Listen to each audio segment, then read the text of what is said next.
제37장. 요시아의 아들 시드기야가 여호야김의 아들 고니야의 뒤를 이어 왕이 되었으니 이는 바벨론의 느부갓네살 왕이 그를 유다 땅의 왕으로 삼음이었더라. 그와 그의 신하와 그의 땅 백성이 여호와께서 선지자 예레미야에게 하신 말씀을 듣지 아니하니라. 시드기야 왕이 셀레미야의 아들 여후갈과 마아스야의 아들 제사장 스바냐를 선지자 예레미야에게 보내 청하되, 너는 우리를 위하여 우리 하나님 여호와께 기도하라. 그때 예레미야가 갇히지 아니하였으므로 백성 가운데 출입하는 중이었더라. 바로의 군대가 애굽에서 나오매 예루살렘을 애웠었던 갈대아인이 그 소문을 듣고 예루살렘에서 떠났더라. 여호와의 말씀이 선지자 예레미야에게 임하여 이르시되, 이스라엘의 하나님 여호와께서 이와 같이 말씀하시니라. 너희를 보내어 내게 구하게 한 유다의 왕에게 하리라. 너희를 도우려고 나왔던 바로의 군대는 자기 땅 애굽으로 돌아가겠고 갈대아인이 다시 와서 이 성을 쳐서 빼앗아 불사르리라. 여호와께서 이와 같이 말씀하시니라. 너희는 스스로 속여 말하기를 갈대아인이 반드시 우리를 떠나리라 하지 말라. 그들이 떠나지 아니하리라. 가령 너희가 너희를 치는 갈대아인의 온 군대를 쳐서 그 중에 부상자만 남긴다 할지라도 그들이 각기 장막에서 일어나 이 성을 불사르리라. 사랑하는 건습가족 여러분, 평안하시죠? 여름이 한 걸음 한 걸음 우리에게로 다가오는 것 같습니다. 오늘도 하나님의 말씀을 통해서 우리를 향하신 하나님의 마음과 생각을 함께 나누겠습니다.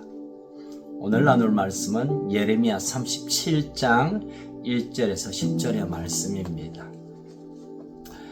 북이스라엘은 이미 아수르에 의해서 멸망을 당했고 남유다조차도 이제 바벨론에 포로로 끌려가고 속국이 되어가는 안타까운 정치적 위기 상황 속에 있습니다. 오늘 1절에 보니까 여호야김의 아들 고니야는 3개월 정도 잠깐 왕위에 오르다가 바벨론에 포로로 끌려 잡혀갔습니다. 그리고 바벨론은 시드기야를 왕으로 세우고 본격적인 이 통치를 하기 시작합니다. 이미 식민지가 된 유다, 이 모든 나라의 멸망 그 이유에 관해 계속 하나님은 예레미야를 통하여 지적하고 달래고 설명하고 때로는 호소하기까지 합니다. 자, 어쨌든 이런 남유다의 나라가 이제 거의 사라져갈 이때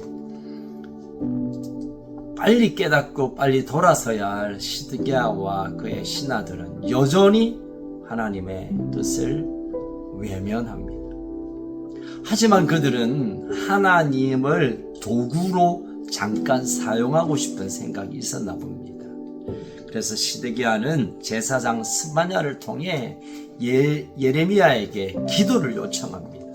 우리 나라를 좀 보호해달라고, 하나님께서 이 나라를 불쌍히 여겨달라고 간절히 기도를 요청합니다. 너는 우리를 위하여 우리 하나님 여호와께 기도하라.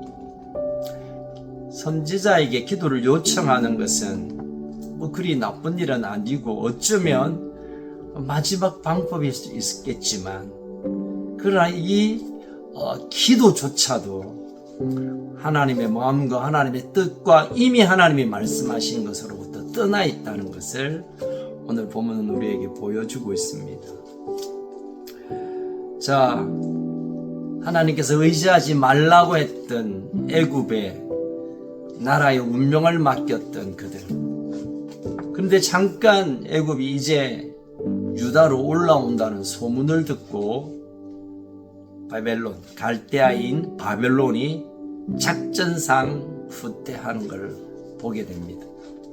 시드기야는 야 기도가 응답되었다 이제 되었다라고 좋아라 하지만 예레미야는 하나님 앞에 서서 하나님의 주시는 마음을 붙들고 선포합니다. 바로의 군대는 자기 땅으로 돌아간 것이 아니라 완전히 망하게 될 것이다. 이집트를 애굽을 의지했던 너희들은 그 나라와 함께 망하게 될 것이다. 바벨론은 결코 떠나지 않고 다시 돌아올 것이다. 그리고 9절에 보니까 너희는 스스로 속여서 갈대아인이 우리를 떠나리라. 우리는 바벨론 이제 우리에게 손대지 못할 것이다. 말하지 말라. 오히려 마지막 10절에 보니까 부상자만 남길지라도 그들은 각기 장막에서 일어나 이 성을 불사를 찌르리다. 남아있는 유다의 모든 마지막 희망조차도 짓밟히게 되는 그날이 올 것이라는 것을 예레미야가 하나님의 마음을 받아 하나님의 뜻을 전함으로 오늘 본문이 마무리가 됩니다. 여러분, 누구나 우리는 어려운 문제 앞에 하나님께서 그 문제를 해결해 주시기를 기도합니다. 또 큰 어려움이 있을 때마다 어떻게 하든지 극복하기 위해 하나님의 도움을 요청하지만, 그러나 가장 먼저 우리의 기도의 출발은 하나님의 뜻이 어디 있는가를 아는 것으로부터 시작해야 할 것입니다.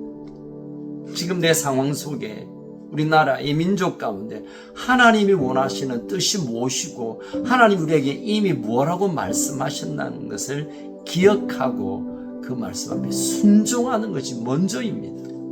그건 잠깐 접어두고 일단 나에게 유익함과 일단 나의 안전을 위하여 요청하는 기도, 하나님은 응답하지 않습니다. 아니, 하나님은 속지 않으십니다.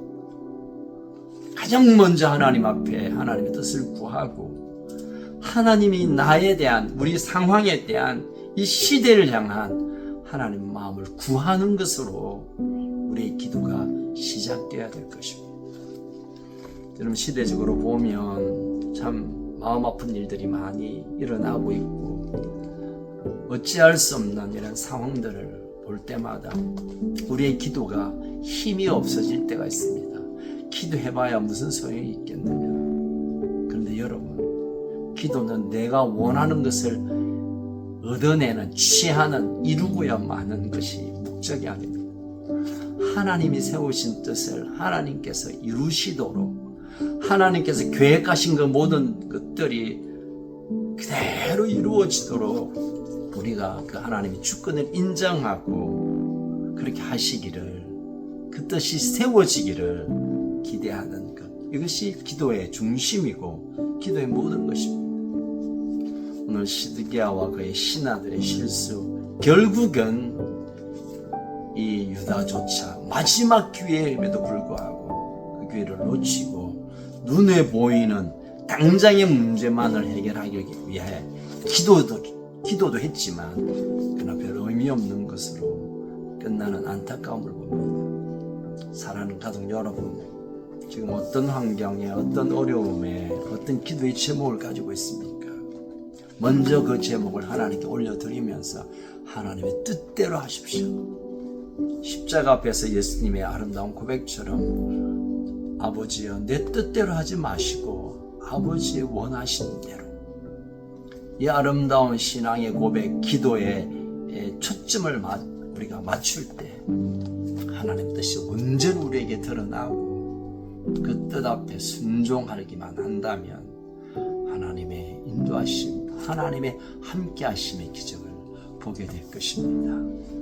오늘 참 슬픈 남유다의 마지막, 나라의 패망의 마지막 사건을 우리가 보면서 우리의 인생에도 이런 일이 있을 때 아무리 다급하지만, 아무리 힘들지만 먼저 하나님의 뜻을 구하는 기도의 사람, 하나님이 찾아지는 사람으로 오늘 살아드리는 저와 여러분 되기를 소원합니다.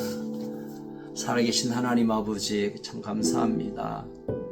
우리 인생 가운데 다가오는 힘든 일, 빨리 이 걱정의 문제가 어려움이 끝나기를 우리가 간절히 원하지만, 그러나 이 모든 환경 가운데 하나님의 뜻이 무엇인가를 먼저 발견하고 그 뜻을 붙들고 하나님께 엎드릴 수 있도록 우리를 이끌어 주옵소서. 기도를 통하여 내 필요를 채우는 수단이 아니라 하나님을 종으로 부리는 이런 교만한 기도가 아니라 철저히 하나님의 뜻 가운데 나의 모든 것을 내려놓고 하나님의 뜻을 듣고 발견하고 그 뜻에 순복하는 우리 가족들 되게 하여 주옵소서. 어디에 흩어져 있든지 간에 우리 가족들을 하나님 말씀하시고 듣게 하시고 깨닫게 하시고 그 말씀으로 걸어가는 오늘 복된 하루가 되게 하여 주옵소서. 성령님 우리에게 그런 깨달음을 주시기를 원하오며 우리의 참소망 되신 예수님 이름으로 기도합니다. 아멘. 여러분 오늘도 승리하는 복된 하루 되시기를 축복합니다.